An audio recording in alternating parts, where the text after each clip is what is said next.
There's a freaking difference between unity and uniformity.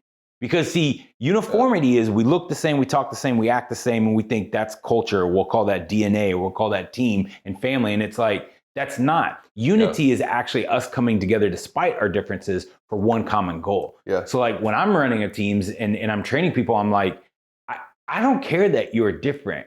Is this your end goal? Yeah. Because if your end goal is to be in the sales, because that's what we're talking about. If your end goal is to literally bring in the most people that we can possibly help, which brings in revenue, which creates jobs and has all of these byproducts to it, then I don't care if you're on Adderall or what you're doing. Like, I just really don't care. Like, what I care is, and because there is that fine line. And I mean, if you want to tell a story, because that would be amazing, but there is that fine line of where it's like you bring people in and you let them be raw and crazy, but then you also have to keep parameters on them. Totally. You know what I mean? Like Alaskan dogs.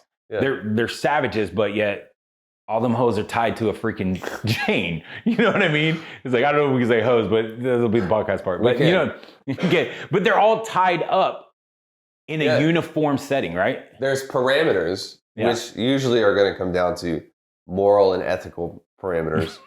But within those parameters, it is be as effective as possible for the benefit of the other people around you, right?